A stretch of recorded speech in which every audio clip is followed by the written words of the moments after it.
Rule of law ప్రజాస్వామ్యం గురించి మాట్లాడే నైతిక హక్కు మాజీ ముఖ్యమంత్రి వైఎస్ జగన్మోహన్ రెడ్డికి లేదని జనసేన నాయకులు వడా చైర్మన్ షేక్ రియాజ్ తీవ్ర స్థాయిలో విమర్శించారు.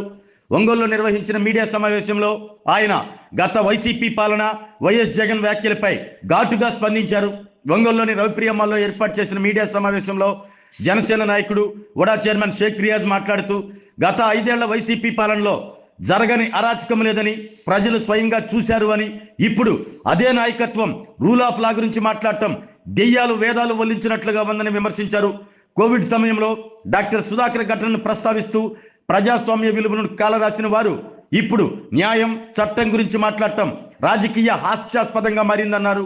రాష్ట్రంలో గంజాయి, రౌడీయుజం, అసాంఘిక శక్తులపై కూటమి ప్రభుత్వం కఠిన చర్యలు తీసుకుంటూ ప్రజల భద్రతకు ప్రాధాన్యమిస్తుందని పేర్కొన్నారు.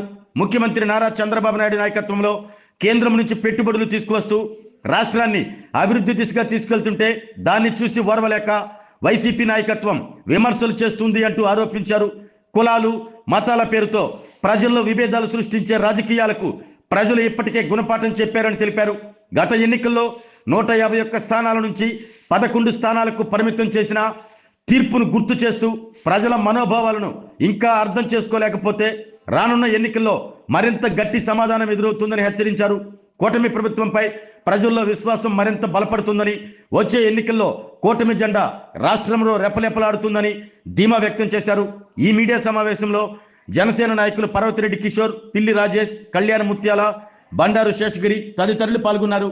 వైసీపీ అధ్యక్షుడు జగన్మోహన్ రెడ్డి మీడియా మీద మాట్లాడుతూ కూటమి ప్రభుత్వం మీద, రాష్ట్రానికి ఎంతో ప్రతిష్టాత్మకంగా నిర్మిస్తున్నటువంటి రాజధాని అమరావతి మీద,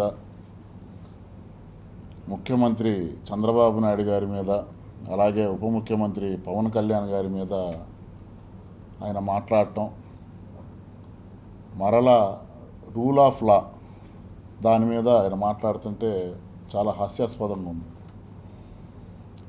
రాష్ట్ర రాజధాని అమరావతి ముఖ్యమంత్రి చంద్రబాబు నాయుడు గారు, అలాగే ఉప ముఖ్యమంత్రి పవన్ కళ్యాణ్ గారి నాయకత్వంలో కేంద్రం నుంచి అత్యధికంగా పెట్టుబడులు తీసుకొని వచ్చి చాలా వేగముగా రాజధాని ప్రాంతం అభివృద్ధి చెందుతుంది.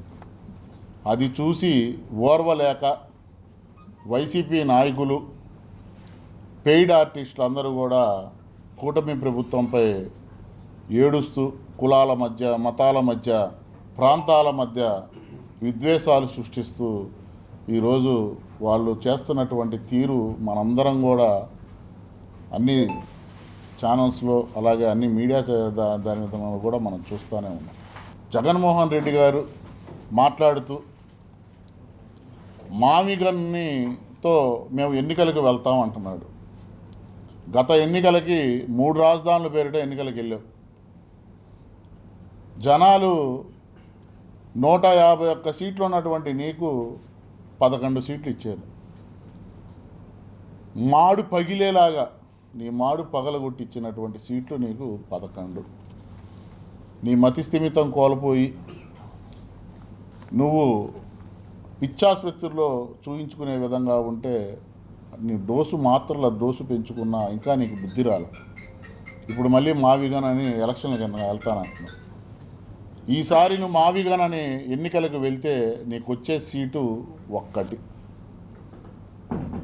మేమంటాం కూటమి నుంచి రాబోయే సాధారణ ఎన్నికల దాకా కూడా కాదు, రేపు జరగబోయేటటువంటి లోకల్ బాడీ ఎలక్షన్లోనే వైఎస్ఆర్సీపీని చిత్తుగా ఓడించడానికి ప్రజలు సిద్ధంగా ఉన్నారు. కాబట్టి మాట్లాడేటప్పుడు చాలా హుందాగా మాట్లాడాలి. జగన్మోహన్ రెడ్డి హుందాతనం కోల్పోయి, ఎందుకంటే వాళ్ళ బ్లడ్లోనే లేదట్టుంది ఆ హుందాతనం అనేది. లేస్తే ఆయనకి గొడ్డళ్ళు, గన్సు ఇవన్నీ గుర్తొస్తున్నట్టున్నాయి. అందుకే మావిగన్ను అనేది అతనికి నిద్రలో కూడా పేరు కలవరపాటుకి గురవుతున్నాడు. మహిళల పట్ల గౌరవం లేదు. మహిళల్ని ఏ విధంగా గౌరవించాలో కూడా తెలియనటువంటి వ్యక్తి జగన్మోహన్ రెడ్డి. సొంత కన్న తల్లిని ఇంటి నుంచి బయటికి గెంటేసినటువంటి ఘనత జగన్మోహన్ రెడ్డి. అలాగే సొంత చెల్లెలైనటువంటి షర్మిలాని ఆస్తిలో వాటా ఇవ్వకుండా ఈరోజు బయటికి నెట్టేసినటువంటి విధానాన్ని ఆంధ్ర రాష్ట్ర ప్రజలందరూ కూడా చూశారు. ఈయన నాయకులు, వైఎస్ఆర్సీపీ నాయకుల చేత ఇతర వ్యక్తుల కుటుంబాల్లో ఉన్నటువంటి మహిళలని కించపరుస్తూ మాట్లాడటం, ఒక సైకో ఆనందాన్ని ఈయన ఆనందిస్తాం. ఈయన ఈరోజు మాట్లాడతాడు. గతంలో నారా చంద్రబాబు నాయుడు గారు ప్రతిపక్ష నేతగా ఉన్నప్పుడు నిండు శాసనసభలో ఆ రోజు వైఎస్ఆర్సీపీ శాసనసభ్యులు ముఖ్యమంత్రి నారా చంద్రబాబు నాయుడు గారి సతీమణైనటువంటి భువనేశ్వరి గారిని అవహేళన చేస్తూ మాట్లాడితే పైశాచికంగా ఒక సైకోలాగా నవ్వుకున్నావే, నువ్వా మాట్లాడేది అని మేము జగన్ని సూటిగా అడుగుతున్నాం. రూల్ ఆఫ్ లా అంటాడు. విశాఖపట్నంలో డాక్టర్ సుధాకర్ని మీరు చిత్రహింసలు, కరోనాకి వసతులు లేవని అడిగినందుకు చిత్రహింసలు చేసి అతను శోభకు గురై ఆత్మహత్య చేసుకున్నప్పుడు ఈ రూల్ ఆఫ్ లా ఏమైంది? నీ ప్రియ శిష్యుడు ఎమ్మెల్సీ అనంతబాబు, అతను కారు డ్రైవర్ సుబ్రహ్మణ్యాన్ని హత్య చేసినప్పుడు నీకు రూల్ ఆఫ్ లా ఏమైంది? అలాగే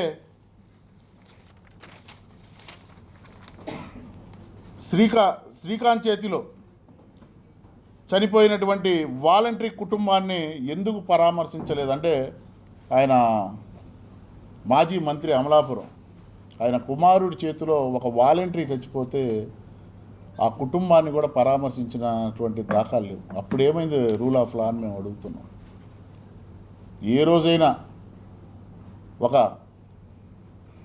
వాళ్ళ అక్కకి, ఒక ఆడబిడ్డకి అన్యాయం జరిగింది, మా అక్కని ఎందుకు మీరు అల్లరి చేశారని గోల చేస్తే వైఎస్ఆర్సీపీ కార్యకర్త మన పక్కన ఉన్నటువంటి బాపట్ల జిల్లాలో పెట్రోల్ పోసి తగిలబెట్టినటువంటి ఘటనలు చూసాం. వాళ్ళందరూ వైఎస్ఆర్సీపీ నాయకులు కాదా అని అడుగుతున్నాం. ఈరోజు రూల్ ఆఫ్ లా గుర్తొచ్చిందా జగన్మోహన్ రెడ్డి? కూటమి ప్రభుత్వం రూల్ ఆఫ్ లా కరెక్ట్గా చేస్తుంది కాబట్టి సిఐ నాగరాజుని, కానిస్టేబుల్ని మేము అరెస్టు చేయటం జరిగింది. నువ్వు మాట్లాడుతుంటే చాలా హాస్యాస్పదంగా ఉంది రూల్ ఆఫ్ లా గురించి. ఈ రోజుకి కూడా జగన్మోహన్ రెడ్డి ఎవరిళ్ళకెళ్ళి పరామర్శించారంటే ఒక గంజాయి కొట్టేవాళ్ళను, ఒక రౌడీ షీటర్లను, ఇలాంటి వాళ్ళని ప్రోత్సహించాడు తప్పితే ఏ రోజు కూడా మానవీయత కోణంలో ప్రజల దగ్గరికి వెళ్ళి పరామర్శించినటువంటి దాఖలు. ఎక్కడ చూసినా శవాల డప్పులతో ఆనందపడే సైకోట్ అటువంటి వ్యక్తి ఈ జగన్మోహన్ రెడ్డి. ఇతను కూటమి ప్రభుత్వం గురించి మాట్లాడతాడు. మాట్లాడేటప్పుడు ఒళ్ళు దగ్గర పెట్టుకొని మాట్లాడాలి.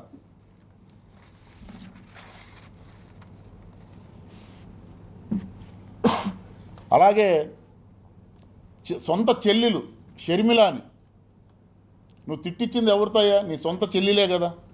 ఒక తల్లి గడుపులో పుట్టినటువంటి మీరు నీ పార్టీ నాయకులతోనే కాకుండా నీ పార్టీ సోషల్ మీడియాలోనే రాని మాటలు ఆడబిడ్డను అనిపించి నువ్వు ఆనందం పొందావే, నువ్వు ఎలా మాట్లాడతావు రూల్ ఆఫ్ లా గురించి అని చెప్తున్నావు. నీ బాబాయ్ గొడ్డలి పొడితో చంపినప్పుడు ఏమైంది ఆ రూల్ ఆఫ్ లా? ఈ రాష్ట్రానికి పట్టినటువంటి దరిద్రం, ఈ రాష్ట్రానికి పట్టినటువంటి శని ఎవరంటే వైఎస్ఆర్సీపీ నాయకులు. ప్రజలందరూ కూడా గమనిస్తున్నారు. ఈ వైఎస్ఆర్సీపీ పార్టీ రాబోయే రోజుల్లో ఒక్క సీటు ఇవ్వడానికి సిద్ధపడ్డారు. ఒక్కటి. కాబట్టి వైఎస్ఆర్సీపీ నాయకులందరూ కూడా బుద్ధి తెచ్చుకొని ఇప్పటికైనా మారండి. లేదు మా నాయకుడు సైకో, మేము సైకోలుగానే ప్రవర్తిస్తాం, కులాల మధ్య ప్రాంతాల మధ్య విద్వేషాలు సృష్టిస్తామంటే మాత్రం ప్రజలు తగిన సమయంలో మీకు గుణపాఠం చెప్పక తప్పదు. గుర్తుపెట్టుకోండి, రాష్ట్రం అభివృద్ధి పదంలోకి వెళ్తుంది. నారా చంద్రబాబు నాయుడు గారు అలాగే పవన్ కళ్యాణ్ గారు ఇరువురు కలయికలో ఈ రాష్ట్రం అభివృద్ధి చెందుతుంది. రాబోయే 15 ఏళ్ళు కూటమి ఈ రాష్ట్రంలో జెండా ఎగరవేస్తుంది. రాబోయే స్థానిక ఎన్నికల్లో కూటమి విజయ డాంకా మోగిస్తుందనటంలో ఎటువంటి సందేహం లేదు. వైఎస్ఆర్సీపీ నాయకులకి వైఎస్ జగన్మోహన్ రెడ్డికి ఒళ్ళు దగ్గర పెట్టుకోమని చెప్పి మీడియా పరంగా హెచ్చరిస్తున్నారు. 25 పార్లమెంట్లకి పవన్ కళ్యాణ్ గారు సమాచార సేకరణ చేయమని ప్రతి పార్లమెంటుకి కమిటీని పంపించారు. ఆ కమిటీ ఆ సమాచార సేకరణ వాళ్ళు చేస్తున్నారు. కాబట్టి దాంట్లో రోజుకి ఎన్ని వస్తాయి ఏందనేది అది కేంద్ర కార్యాలయం వాళ్ళకి తెలుసు. కాబట్టి అవి మేము అంత ఇదిగా మేము దాని గురించి ఇది చేయట్లేదు. సో ఎక్కువ శాతం జనసేన పార్టీ తరఫున ఆకర్షితులయ్యారు. పార్టీలో పదవులు చేయడానికి, పార్టీలో కష్టపడటానికి ప్రజలు కూడా చాలా ఉత్సాహంగా ఉన్నారు. ఎక్కువ శాతం అప్లికేషన్లు అయితే వస్తున్నాయని నిన్నాం. ఇంకా 2 రోజులు టైం ఉంది, ఇంకెన్ని వస్తాయి అనేది చూడాలి. గ్రూపులు ఒకటే పవన్ కళ్యాణ్ గారి గ్రూపే, మాకు ఎటువంటి గ్రూపు లేదు. మేము మొదటి నుంచి కూడా చెబుతున్నాం. ఇక రెండో గ్రూప్ ఎవరో మాకు తెలియదు. మాకు పవన్ కళ్యాణ్ గారి గ్రూపే ఇది. పవన్ కళ్యాణ్ గారు ఏది ఆదేశిస్తే అది స్వీకరించడానికి నేను సిద్ధంగా ఉండాలి. నాకు ఇది కావాలని నేను ఎప్పుడు అడగల, ఇప్పుడు కూడా అడగను. పవన్ కళ్యాణ్ గారు అందరికి ఒకే రకంగా చెప్తారు. సో దానిలో రాష్ట్ర కమిటీలో ఏమి అప్లై చేయమని లేదు కదా. చెప్పాను చాలా క్లారిటీగా, పవన్ కళ్యాణ్ గారు ఏది ఆదేశిస్తే దానికి వెళ్తాను. అలాగే రాష్ట్ర కమిటీ కూడా దాంట్లో అప్లికేషన్లు తీసుకునే పని అయితే అప్లై చేసి ఉండేవాడిని. ఎందుకంటే పార్టీ లైన్ మీద ఉండేవాడిని కాబట్టి దాంట్లో కొన్ని లేవు కాబట్టి పార్టీ నిర్ణయమే నా నిర్ణయం. ఆరోగ్యమే మహాభాగ్యం అంటారు, కానీ ఆరోగ్యాన్ని నమ్మకంగా కాపాడే స్థానం ఎక్కడ? ఇది ఒంగోలులో మీకు దగ్గరగా మన Venkataramana nursing home private limited. Caring your life 54 ఏళ్ల విశ్వాసంతో ఇది ఒక హాస్పిటల్ కాదు, ఇది ఒక విశ్వాసం. 3 తరాలుగా వేలాది కుటుంబాలను ఆరోగ్యంగా నిలిపిన ఆదరణ.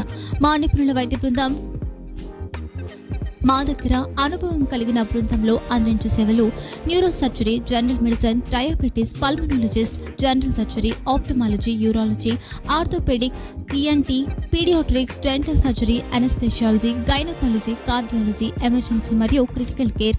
ఒంగోలులో ఆరోగ్యానికి ఒక కొత్త శకం ప్రారంభమవుతుంది. వెంకటరమణ ఐ హాస్పిటల్ ప్రారంభించబడింది. కంటి ఆరోగ్యానికి ప్రత్యేక పరిష్కారంగా ప్రభుత్వ ఉద్యోగులు, రిటైర్డ్ ఉద్యోగులు మరియు వారి కుటుంబ సభ్యుల కోసం ఈహెచ్ఎస్ ద్వారా వైద్యం, క్యాష్లెస్ సేవలు, మెడియాసిస్, స్టార్, జీహెచ్పిఎల్, ఆదిత్య బిర్లా, బజాజ్ అలియన్స్ మరియు ఇతర ప్రముఖ హెల్త్ స్కీమ్లు అందుబాటులో ఉన్నాయి.